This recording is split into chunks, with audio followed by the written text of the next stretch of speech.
La FRCA, le Crédit Agricole et Groupama vous présentent Terre d'ici.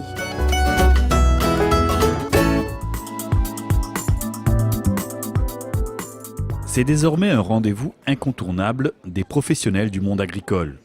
Pour cette 4e édition des rencontres agrofertiles, l'Armée Flore et ses partenaires ont fait encore plus fort. Répartis sur 70 stands, des organismes de recherche, de développement ou de formation, soit une vingtaine au total, ont mis en avant leur savoir-faire en matière d'innovation et ce, au service des agriculteurs. L'innovation bouillonne, elle est diverse. On est quand même sur des fondements d'agriculture durable, d'agriculture agroécologique.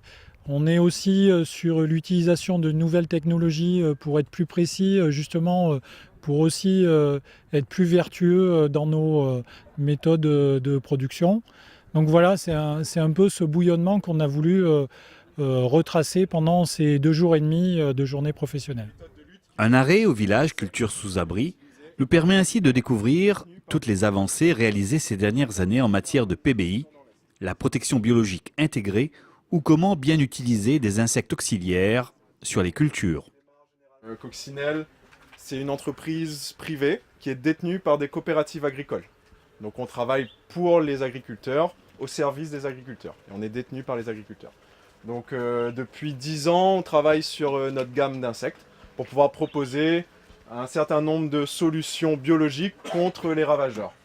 À l'exemple de cette minuscule araignée très utile qui mène une lutte sans merci contre le thrips, un insecte ravageur redoutable, de la tomate ou encore du poivron. Comment il les tue, il les bouffe Oui, ça c'est un insecte. Bon, c'est pas un insecte, c'est un petit araignée qui marche très vite. Il est très actif. Il cherche les larves des thrips, il les bouffe. C'est principalement les larves. Les adultes, Les adultes, ils ne sont pas touchés pour les acariens. Ils sont pas touchés. Non. Mais un peu le principe de la lutte biologique, c'est pas d'éradiquer, c'est de diminuer la densité. Oui, c'est l'avenir et c'est aussi le souci de la diminution des produits phyto. Et sur la Bretagne, là où je suis, tous les agriculteurs sont coincés avec les thrips. Et donc il faut trouver une méthode alternative de lutte contre ces insectes qui a pénalisé beaucoup de monde dans le secteur. Les producteurs commencent à se rendre compte que c'est une lutte alternative. Il faudrait voir l'intérêt pour la plante, la culture, pour le fruit, le producteur lui-même, pour sa santé, pour le consommateur aussi. Donc il y a tout un enjeu en fait à suivre cette démarche protection biologique intégrée.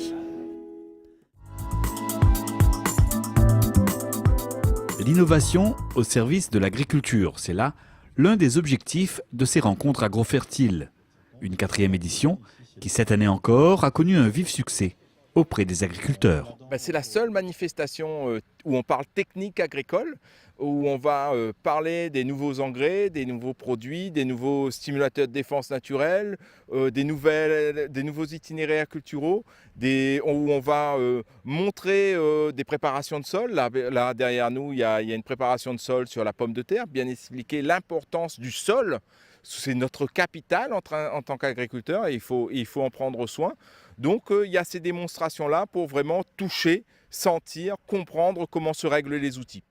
Des outils toujours plus performants qui vont aider l'exploitant agricole à mieux gérer et optimiser sa production, à l'image de ces drones qui petit à petit font leur entrée dans le monde agricole.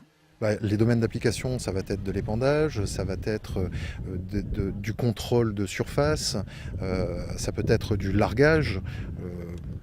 Les domaines d'application, vous savez, en matière de drone, on en trouve tous les jours, quasiment. Donc il suffit d'être inventif et nous contacter pour voir si on peut appliquer ça à un drone. C'est l'avenir, je pense. Ouais. Pour traiter les champs, pour surveiller, je pense qu'il y a plein de débouchés, plein d'applications. Effectivement, là, on a vu une démonstration sur un survol d'un champ de canne où on peut éventuellement avoir des applications sur des manquants ou pourquoi pas voir si le champ est bien traité ou pas. Au niveau des adventices, il a des poches résiduelles et intervenir après ponctuellement sur des zones pour éliminer ces adventices. Retour sur le plancher des vaches, où étaient organisées plusieurs démonstrations de différents matériels agricoles, notamment de travail du sol. Voilà, la différence, c'est que là on était à 8 cm et maintenant on est à plus de 30. Donc on rentre sans problème derrière l'Actisol. On travaille la structure des sols par fissuration, c'est-à-dire onde de choc. La dent va vibrer de haut en bas mais aussi de droite à gauche. Et à chaque passage de dent, vous avez 30 cm de sol travaillé sur la profondeur de réglage de profondeur. C'est un outil qui est capable de réparer les dégâts des anciens outils rotatifs. Un outil rotatif va souvent lisser le sol en profondeur, limiter la pénétration de l'eau au moment des grosses pluies, alors que l'Actisol va casser toutes les semelles qui sont en profondeur et va permettre à l'eau de rentrer, de remonter quand il y en a besoin. On remet la pompe hydrique en route. Voilà, et on lutte aussi contre l'érosion des sols en y mettant en plus des couverts, en pouvant travailler avec des couverts végétaux.